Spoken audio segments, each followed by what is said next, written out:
everyone, my name is Sarah. This is Mother Goose Knits, a podcast where I talk about knitting, spinning, quilting, and all my other making hobbies. I'm a mom of 3 living in Buffalo, New York, and welcome to the podcast. Alright, so the last time I did this, a huge amount of construction was going on.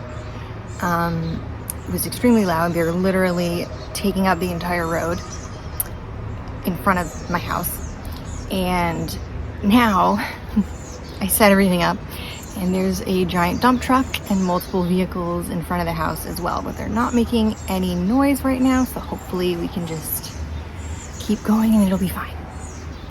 But I really wanted to do a podcast update because my clematis is blooming in the back and it looks really nice, so I wanted to do it outside. My peonies bloomed and they're kind of dying off now. The daisies are starting to come up, are starting to bud, I guess.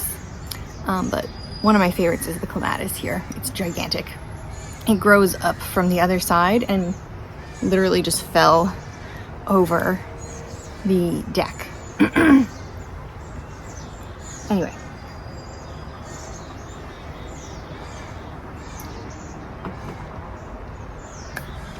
Yeah, the tomatoes are coming up pretty fast. They're getting big.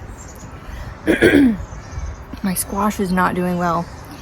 I kind of had to give up on my vegetable garden.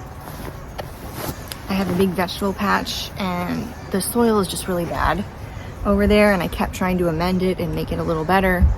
And I finally decided that I needed to probably put raised beds inside of there to grow anything. So I bought one raised bed, but I just didn't have time to clear out all the weeds, put in the bed, put in the dirt. I think I'm just gonna save it till next year. But at least this year I'll have tomatoes, because I have a separate spot for tomatoes because the rabbits don't eat the tomatoes because they're a nightshade. So the tomatoes are safe. And the squash seem to be safe, except they aren't growing very well. I don't know why I can't grow squash. People talk all the time about zucchini and how they have a ridiculous amount of zucchini. I could not get even one. So, oh well. Anyway, we're not here to talk about gardening. We are here to talk about knitting. I don't have a finished object with me, but I do have a finished object. So for Father's Day, I decided I wanted to knit the halibut hat by Caitlin Hunter. One of my favorite patterns or colorwork designs is the halibut sweater. So I made it for Father's Day, the hat. And the chart for the hat, actually, there was 3 different charts for 3 different sizes. And I chose medium. I kind of just guessed. Well, I asked my dad what size head or hat he usually wears, and he said probably medium. So I did knit the medium, but I think because it's color work, she designed it without there being a lot of negative ease, because assuming that you would knit tighter because of the color work. And even then, it was absolutely gigantic. So my brother came to visit and I had him try it on, and he says that he has a giant head, and size medium is too small for him, and that hat was too big. So I threw it in the wash. I soaked it in hot water, and then I threw it in the dryer on hot. And it was a recycled wool called Woody Tweed by Hobie. And I wasn't sure, because it was a recycled wool, that it might have been already like shrunk as much as it could shrink, being that it came from old garments. But it did shrink a little bit, and I tried it on my head and it was still big, but a lot less big. So I don't know. I mailed it out to him. It supposedly got there yesterday, so I guess I'll find out soon enough if it actually fits him or not. So the woody tweed that I made the hat out of was a dark brown and oatmeal color, except the dark brown basically looks black. I'm gonna insert a clip of it because I took a little video before I sent it off because I knew I wasn't gonna have it for the podcast. And it was 80% recycled wool and 20% viscose, and it was a sport weight yarn in a tweed pattern, and I really, really love that yarn. I said this before, I want to knit another halibut sweater. I don't know if I will, but I'm like really tempted to, and I really love the black with the white color work, which I already have one of those because I already made one. I think that I might do one and then steek it and turn it into a cardigan. I don't know. It's also very a kind of a deep raglan.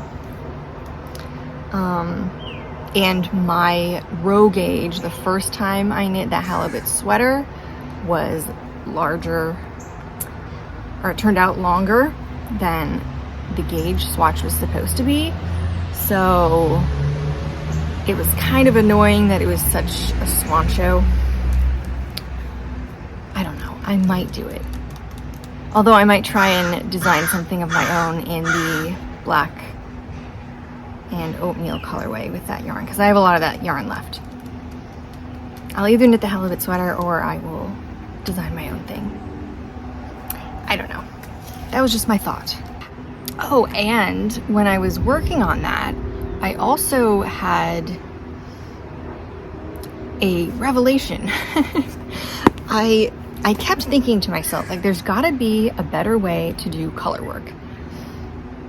Because when you carry the floats over on the back, you have to sort of twist things. And I was trying all different ways. I was like moving the yarn back and forth, and I do the main color with one hand and the contrasted color with the other hand, but still it would get twisted and I would have to mess around with it and let go of my grip on everything. You kind of get the tension correct in one hand, you got the stitches going in the other hand, and you're kind of in the flow.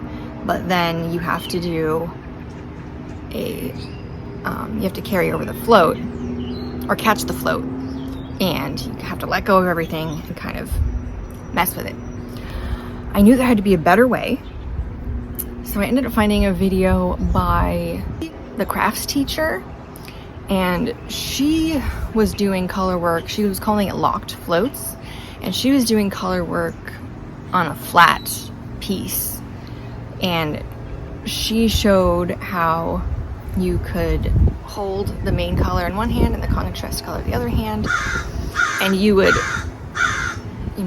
throw the color that you were trying to catch and then grab the main color and then undo it, like unthrow it, and then that would catch the floats, and you didn't have to move your hands. You didn't have to let go of anything. You didn't have to twist anything. And I thought that was brilliant. So I started doing that. And then I realized that I could do the same thing with when I wanted to catch the main color and knit the contrasting color. Does that make sense? I feel like that's too complicated. Either way, I figured out a great way to do color work without twisting anything or lifting up, taking your hands off of the yarn. We made a little tutorial. It's on my channel. It's like the last video I just did. So check that out. It's very helpful if you're doing color work and you have to do a lot of floats. I'm going to be doing that forever now. Yeah. I hope that made sense. Describing it is not easy. That's why I made a video, because you can look at it and see what I'm talking about. Anyway, that's it for finished objects and color work. I'm not doing any other color work. But let's talk about my weekender. I started a weekender with Barocco Remix, which is a recycled yarn, and it's mostly plant fiber and some silk. I don't have it with me, but I had to completely frog that whole thing. I had to frog it once because the pattern asked, it's an Andrea Mowry pattern, and the pattern asked for a tubular cast on. But with that particular yarn, the tubular cast on was too ruffly. It looked very sloppy. So I took it out and did a regular cast on, which looked a lot neater. But the yarn is so stretchy and it doesn't easily bounce back. So it was just gonna end up being, I mean, huge. Like you could sort of pull it and it would just go whoosh, all the way. It was crazy how big this was once you stretched it a little bit. So I'm definitely gonna have to redo that with the regular long tail cast on. I'm gonna go down a few needle sizes probably, and probably knit the size 1. I was knitting the size 2. I do plan on doing that again. It wasn't working. So I took it out and I decided I'm just gonna work on my 2 projects that I had, because I had 3 projects going at once. I don't like having 3 projects at once. I like having 2 main projects,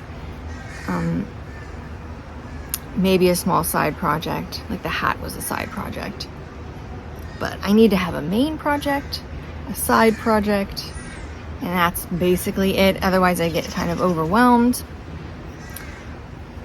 For example, my other Andrea Mowry pattern that I've been working on was the Traveler hoodie. I have made progress.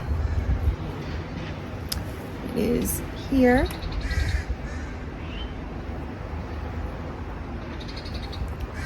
So I've done the body. Now this is a cropped hoodie, but I made it longer. It was supposed to be about 7 inches in the body, but I did it to be about, I think 11 inches, because I don't want it to be that cropped. Oh, hold on. The baby's awake. Oof. It's very hot out here.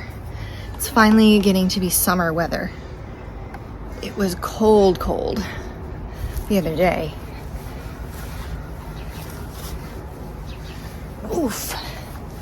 Here you go. I was gonna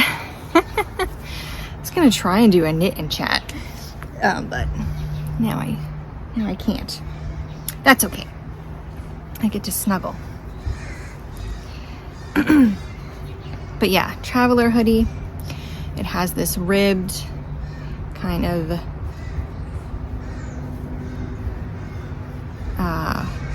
it's not a garter stitch. What do you call it? It's got these nice ribs. This is the armhole. And right now I'm working on the hood. I decided to do the hood before the sleeves, because the sleeves should go a little faster.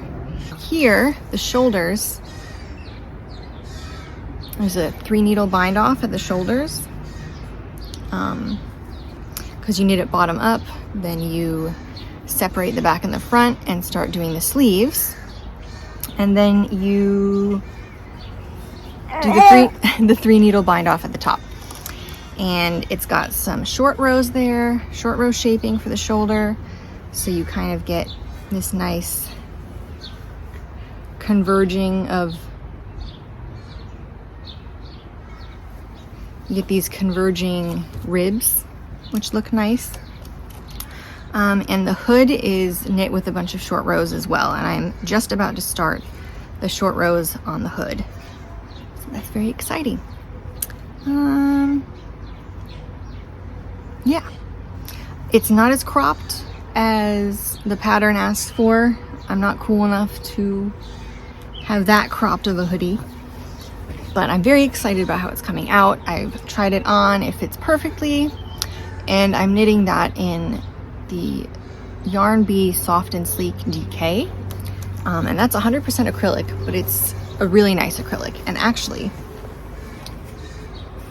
it has these nice variations. I don't know if you can see, but some spots are lighter and darker. It's like a semi-solid, I guess is what you would call it.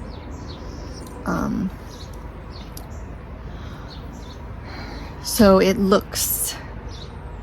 has like depth to it, as opposed to just a completely solid color. Oh, and by the way, I've thought about it, and I've mentioned before that I'm vegan and I'm a vegan knitter, but I think that I'm probably going to make an exception for yarn. When I went vegan, I wasn't actively knitting at that time for quite a few years. I think it was 2017 I went vegan. So I'd only maybe done a few crochet projects here and there. I was sewing here and there, but I didn't really think about yarn. I actually thought that it was going to be difficult to give up cheese, and that was going to be the most difficult. Oh, an ant on my an ant crawled on my ankle. When I went vegan, I actually thought that oh my gosh, there's bugs all over me today. Got a little green leaf thing. Anyway, when I went vegan, I thought my biggest problem was going to be cheese. It's not. It's yarn, actually. I really like natural rustic yarn too, and it just seems really silly to look for a synthetic yarn that looks rustic. I love plant fibers. There's a lot of great plant fibers out there, but they just don't work as well for a lot of projects. I mean, if I were mostly a spring and summer knitter, then maybe that would make more sense. But I am a basic bitch, and I love autumn, and I love winter, and I love knitting for autumn and winter, so I'm just gonna make that exception for myself. And I feel like you spend so much time knitting a garment that I am appreciating what the animal is giving me, you know? I feel like I'm doing it justice, you know what I mean? Right? Look. Show them your teeth. Yes, you got some teeth. Anyways, okay. That was a side rant. Next work in progress. This is camisole number 4. I just said which camisole it was, and I can't remember. Again. Let me see my notebook.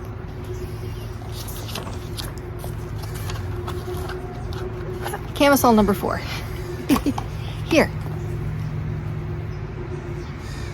There you go. Camisole number 4. Oh, by the way, happy Father's Day and happy Juneteenth. I didn't say that.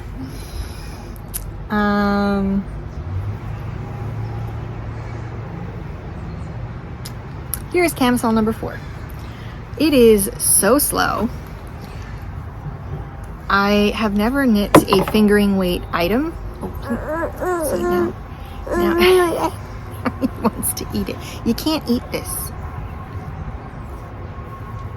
Okay, let go. All right, it is here. That's how far I've gotten. I will admit that once I got closer to finishing the body of the traveler hoodie, I put this down because I get excited about finishing projects. So this is camisole number 4 by My Favorite Things Knitwear, and it is knit in,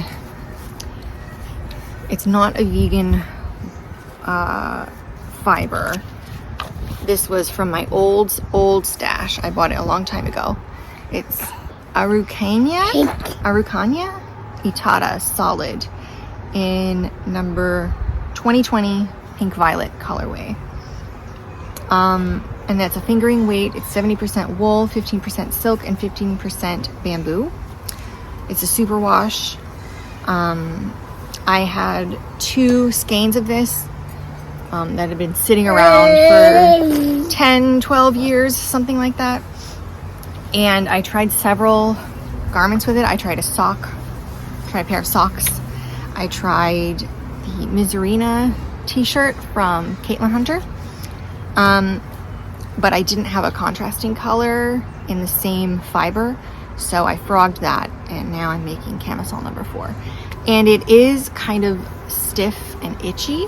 I'm hoping that blocking it will soften it up a little bit, but I love the color, and I think it will look really nice once I'm done with it, which hopefully will be soon. I'm still on the first skein. I had wound it into a ball a long time ago, and now it's kind of small, but I have a lot left. So, yeah, it's just a really nice color. I talked about these colors last time. I'm really into purples, purpley plum colors. They match my clematis back there. Oh, okay. Now, life related, I showed my spinning wheel last time because I got it out of my sewing room, and I have since updated my sewing room. Actually, I'm gonna call it a studio. It's not a sewing room, it's a studio. I feel like I need to take myself a little bit more seriously when it comes to things that I make. So I'm gonna call it a studio because it sounds very professional. But I have my space where I have my yarns and my fabrics and my quilts and garment sewing stuff. And I basically redid everything. I have an architecture easel. What's up? Where'd your cow go?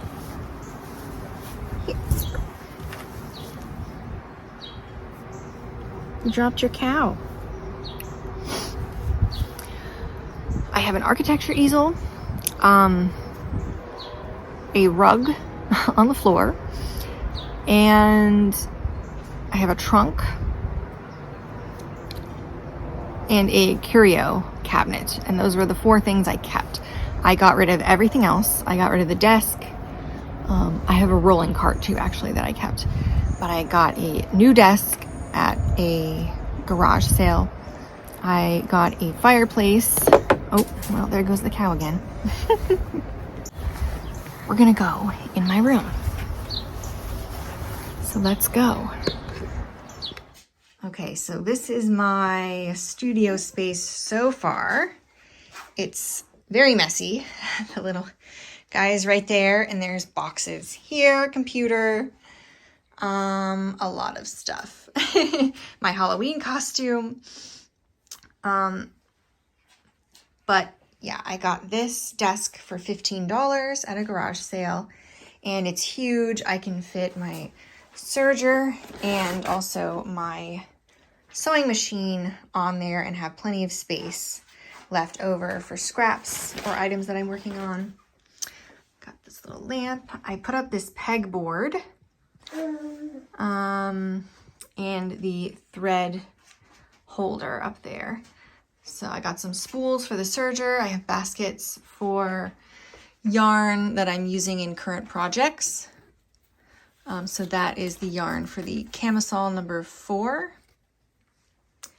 And I have my quilting rulers.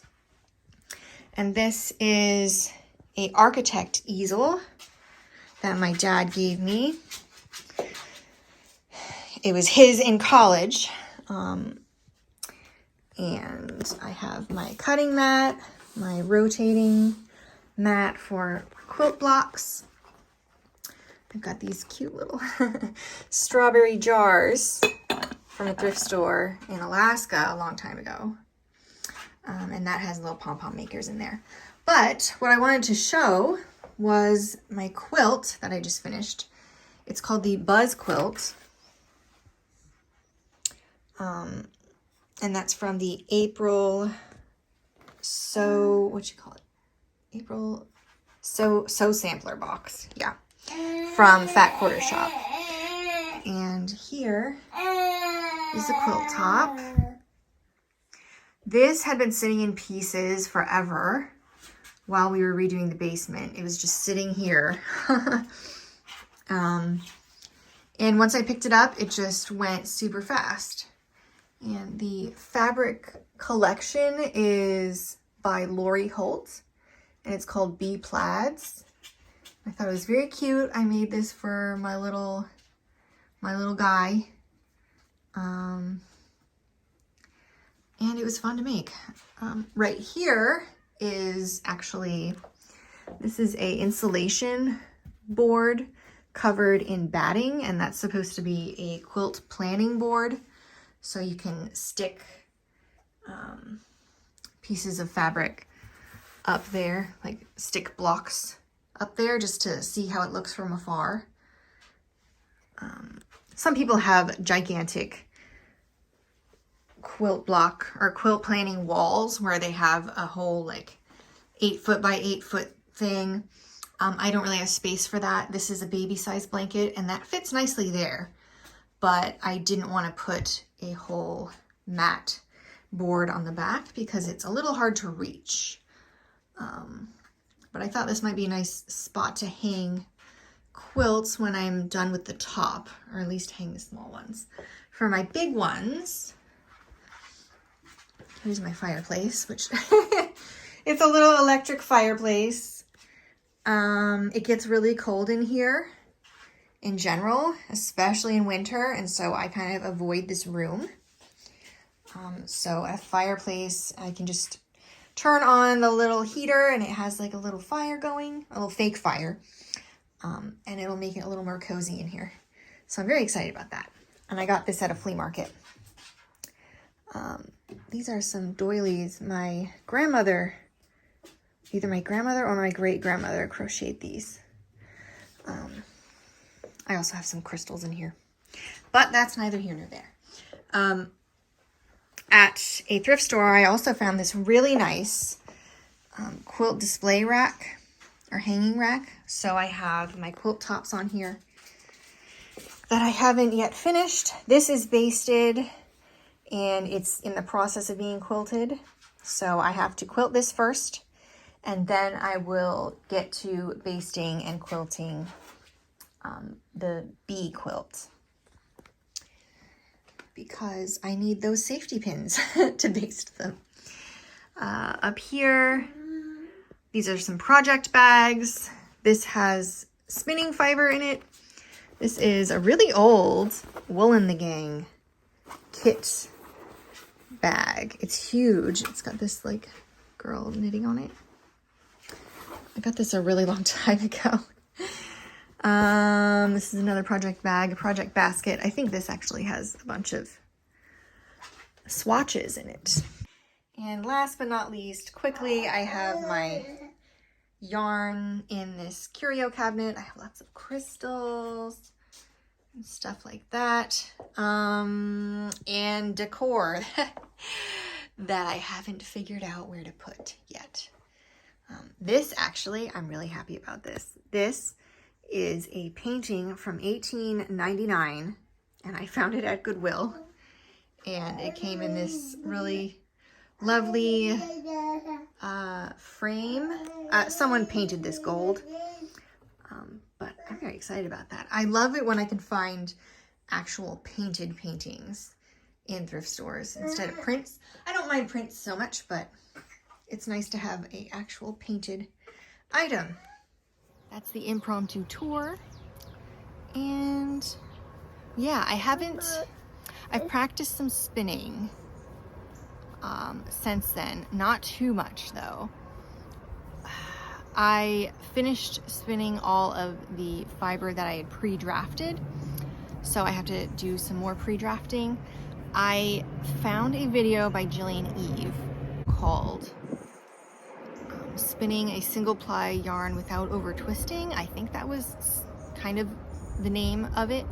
And I realized that I am definitely spinning incorrectly. I just kept going and practicing, and I was just like, I'm missing something. Like, either it's not taking up fast enough, or it's spinning, it's over twisting before it takes up, or, I couldn't figure it out. So that video, she was saying that when you draft, you can also twist the opposite way that the fiber is being twisted. So you kind of untwist it as you're drafting, and that might help with overspinning. So I'm gonna try that out and see. I really kind of want to try the Tour de Fleece, but it'll probably just entail me spinning a little bit every single day just to practice. So I might commit to that. I'm not sure when that starts. I think it starts any day now. So I think it's a group. I'm on the Facebook group, and it's kind of a challenge where every single day of the Tour de France, you practice spinning, or you have a goal that you set for yourself for what you want to spin. If you want to spin yarn for a certain project or spin a certain amount, my goal will probably just be to learn how to do it. I've been anxious to try different fibers. I've been looking at fleece on Etsy. I've been looking at Cordale. I should probably start with merino or something simple. I've been looking into blending boards and all kinds of stuff. This is getting excited about a new hobby. It's just I have too many hobbies already. Okay, well, thank you so much for watching, and I will see you guys next time. Thanks. Bye.